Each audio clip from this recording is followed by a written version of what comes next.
ये महाराज जी का आसन है और यहीं पर महाराज छोटी सी गुफा है, एक साधक के लिए पूरी है महाराज जी की प्राप्त। और उसमें महाराज जी हालांकि पहले संत महात्माओं के दरवाजे झुके क्यों है, छोटे क्यों होते? बिनु सत्संग विवेक न होई, राम कृपा बिनु सुलभ न सोई। बिना सत्संग से ज्ञान नहीं होता है। नहीं होता है। और वो तब होता है सत्संग जब परमात्मा ईश्वर चाहते हैं।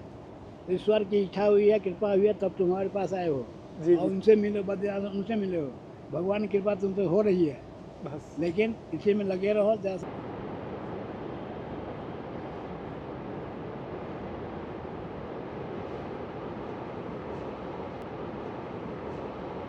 नमस्कार साथियों, आपका दोस्त, आपका भाई, आपका साथी, संतों के चरणों का दास, मैं कन्हैया शर्मा। धर्म की यात्रा में आज मैं आपको ऐसे विलक्षण संत के दर्शन कर, माँ गंगा का शोर थोड़ा सा आपको आवाज़ दिखाई देगी हर हर करते, हो सकता है थोड़ा नॉइज़ आ जाए तो माफ़ कर देना। हालांकि मैं कोशिश करूँगा नॉइज़ कैंसिल करने की, लेकिन होगी उतनी करूँगा। लेकिन आज नदी के तट पर एक गुफा में संत रहते हैं, उनके दर्शन कराऊँगा। पत्थर के नीचे, ऐसे पहाड़ के पत्थर के नीचे संत है, उनके दर्शन करवाने की कोशिश करूँगा। और पिछले 25 वर्षों से यहाँ तपस्या करते हैं माँ गंगा के तट पर। जी हाँ, मैं यहाँ पर गंगोत्री में हूँ और यहाँ के तपस्वी जो 12 महीने यहाँ रहते हैं, कठोर साधना ध्यान करने वाले संतों के दर्शन करवाने के उद्देश्य बड़ा पर्सन रहता हूँ यहाँ का, पता नहीं इतनी एनर्जी मिलती है, बड़ा खुश हूँ। इसको जाहिर कैसे करूँ ये समझ नहीं आता, लेकिन आपको आज की दर्शन और सत्संग कराऊंगा।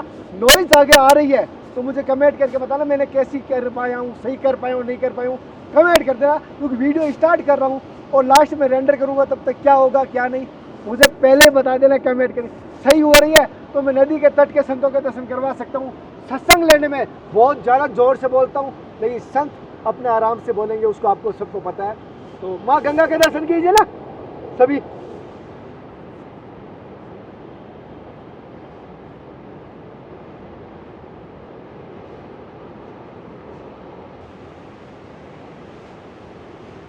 साथियों, जैसे आप देख पा रहे हो, इस पहाड़ के नीचे महाराज जी की छोटी सी गुफा बनाई हुई है और यहीं पर महाराज जी रहते हैं 12 महीने। अब चले अंदर महाराज जी के दर्शन पहले, जैसे आप देख पा रहे हो महाराज जी के दर्शन और सत्संग दोनों करने की, और गुफा के छोटा सा दर्शन भी करवाने की कोशिश करूँगा। और अपने विचार कमेंट कर देना, मैं जो मैंने स्टार्ट में पूछा था।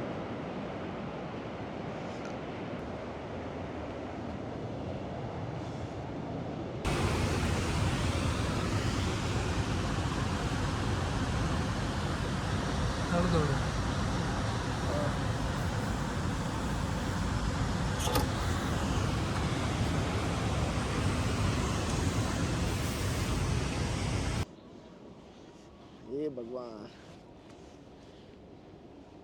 ये महाराज जी का आसन है और यहीं पर महाराज छोटी सी गुफा है, एक साधक के लिए पूरी है महाराज जी की प्राप्त। और उसमें महाराज जी हालांकि पहले संत महात्माओं के दरवाजे झुके क्यों है, छोटे क्यों होते? संतों के झुक के जाना चाहिए। ऐसे आशीर्वाद बनाए रखना इस दास के ऊपर, ऐसे कृपा बनाए रखना। यही है, हाँ यही है सब आसन। अच्छा, गंगा मैया करती है, हम कुछ नहीं करते हैं। इसका उदाहरण ये है कि गर्भ में बच्चा कैसे रहता है मालूम है? किस प्रकार? गर्भ में माँ के पेट में बच्चा कैसे रहता है? ईश्वर के भरोसे। कैसे रहता है? किस रूप में? मतलब उल्टा रहता है। और माँ के गर्भ में क्या क्या है? पेशाब है, पीप है, मलमूत्र है, उसमें रहना पड़ता है, सब कुछ है। अगर हम करते तो सबसे पहले हम गर्भ में नहीं आते। और कोई आना चाहेगा? नहीं ना आना चाहेगा। सबसे पहले उसी में डालता है ईश्वर। तो सब उसी में आना पड़ता है, तो हम नहीं करते हैं।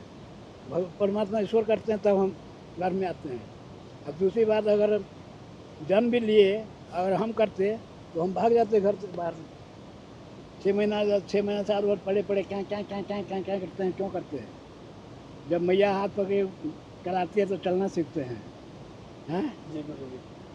तो ये अहंकार छोड़ना है कि हम कुछ नहीं करते हैं, निमित्त जो हम निमित्त मानते हैं। जो कुछ करते हैं ईश्वर करते हैं, है ना? यही है और कुछ नहीं है। अच्छा, अहंकार तोड़ने का यही एक तरीका है और कुछ नहीं है हमारे समझ से। और गुरुजी, जैसे आप यहाँ आए हो एकांत में, कोई भी आश्रम नहीं नज़दीक, कोई यहाँ पहुँच नहीं पाता, मुश्किल से मैं पहुँचा हूँ बहुत ढूंढने के बाद, और नदी का किनारा है और गंगा का दर्शन भी होता है। ऐसा एकांत ढूंढने का कारण क्या था? एकांत में ऐसा क्या? ढूंढे नहीं है हमें, ढूंढे हम नहीं है। अच्छा। 4 धाम की यात्रा में आए हाँ। तो पहले जमुनोत्री गए, जमुनोत्री से गंगोत्री आए।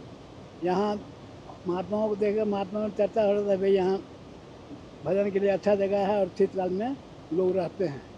तो हमारी इच्छा हुई कि हम भी रहें, बस वही कि भजन करें। लेकिन जब भजन करने बैठ गए तो मैया कृपा से 4-5 जगह घूमे हैं हाँ। यहाँ। एक पहले रहे, एक दिनसन गुफा है उधर लास्ट में, उसमें रहे। उसके बाद एक और में रहे, फिर दूसरे में, तीसरे में, 5वां बार में आके हमको ये गुफा मिला है। अच्छा, 5वीं बार इसी हाँ। गुफा में आए। नहीं, 5वां बार में, मैंने 4 जगह हम घूम लिए हैं।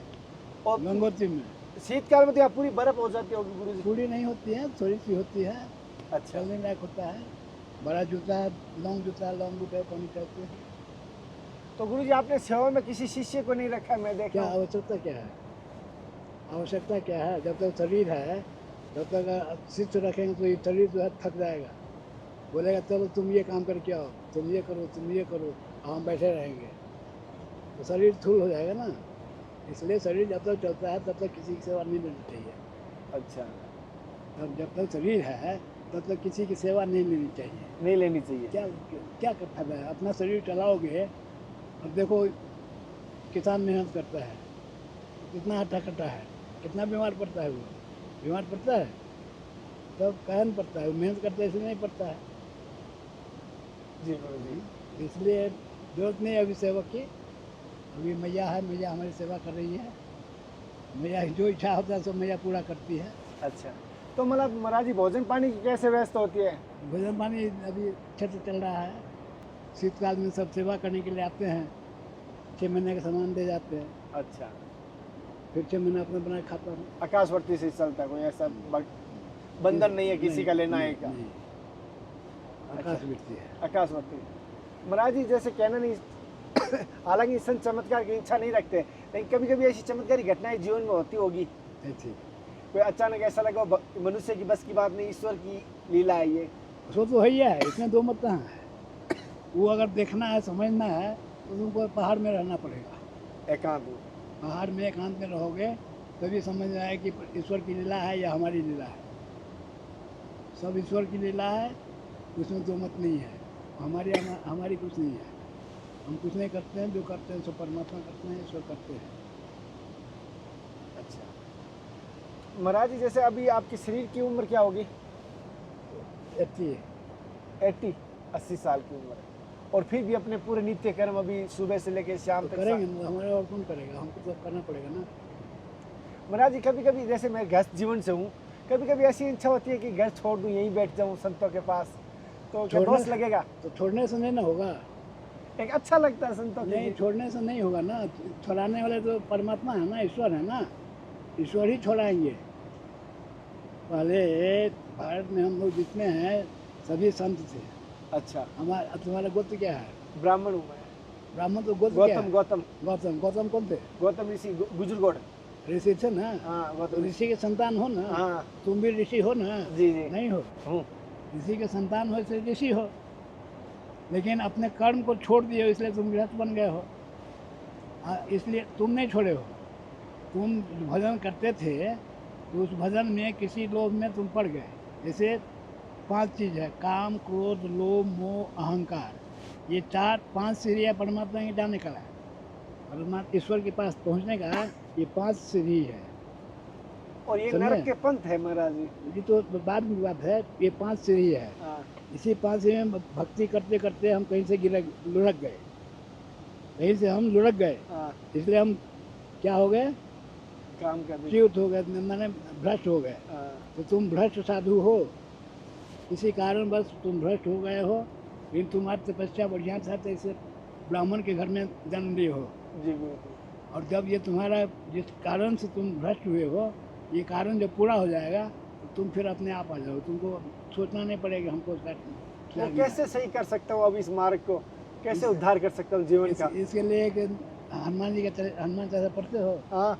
हनुमान जी का पाठ करो, हनुमान चालीसा पढ़ो, हनुमान जी का सेवा करो, राम जी का भजन करो, राम राम करो, और इसी से मुक्ति, उसी से अपना रास्ता आएगा। और रामायण में एक श्लोक है, एक दोहा चौपाई है, मोर सुधारी ही सो सब भांति, दास कृपा नहीं कृपा अघाती। माने हमने जो गलती हुआ है उसको आप सुधार दीजिए। अच्छा इसका इसका सुबह शाम अभ्यास करो, शायद सुधर जाए। अच्छा। तो जैसे आपके पास बहुत सारे भगत आते हैं, साधक आते हैं, आप क्या मार्ग बताते हो? हमारे को कोई नहीं आता है, मैं ही आया हूँ। बस हमारे यहाँ कोई नहीं आता है। जगह ही ऐसा है ना, यहाँ कोई नहीं आता है। तुम भी आए, क्यों आए? क्यों आए? ईश्वर तुम की कैसे आए? गुरु कृपा, हरि कृपा से, हरि के बाद तब तुम यहाँ आए हो। संत महात्मा, और हमारे यहाँ कोई नहीं आता है। क्योंकि संतों को बड़ा मुझे अच्छा लगता है, मतलब एक है तो ना। ठीक है, अच्छा लगता है, बढ़िया है, अच्छा लगना चाहिए। तो रामायण में आया है,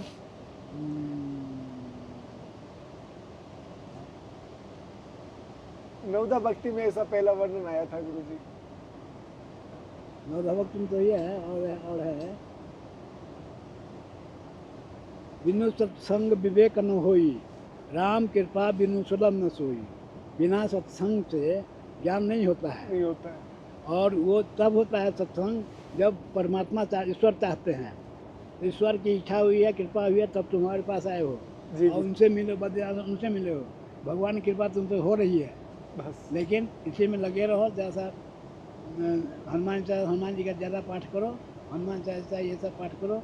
हम जो चौपाई बताए, दोहा बताए अभी, चौपाई, मोर सुधारी सो सब भांति, व्यास कृपा नहीं कृपा घाती। इसका सुबह शाम अगर जाप करो, उसी से सुधरेगा। चार चार चार आश्रम है ना, जी। 4 आश्रम है जीवन में जीने के लिए। हाँ, कौन कौन है? ब्रह्मचार्य, ब्रह्मचारी, गृहस्थ, गृहस्थ, वानप्रस्थ, वानप्रस्थ, संन्यास। संन्यास। वानप्रस्थ में दोनों साथ रह सकते हो। अच्छा, वानप्रस्थ में 50 के बाद जो अगर ऐसी स्थिति बनेगी तो दोनों साथ रह सकते हो। वानप्रस्थ में दोनों साथ रहते हैं। तो गलती हो तो माफ कर 3 देना। बजे जाना, 3 बजे हो आना, 3 बजे। हाँ, 3 बजे आज जाना, भंडारे थे, कल भी भंडारा है यहाँ पर। तो करैया है, तो क्या चाहिए? साथियों, महाराज जी सत्संग ली और बड़े ही दुर्लभ सत्संग है। महाराज जी से जीवन का अनुभव बताया और जीवन का सार बताया, किस प्रकार हम इस सागर से निकल सकते हैं। आज की सत्संग आपको कैसी लगी मुझे कमेंट करके जरूर बताना। ऐसे आपको लगातार संतों के दर्शन और करवाता रहूँगा। अगले दर्शन सत्संग का फिर मिलता है, तब तक जय हिंद, वंदे मातरम, जय गंगा मैया की। हे नाथ, हे मेरे नाथ, मैं आपको भूलो नहीं, जय गुरुदेव।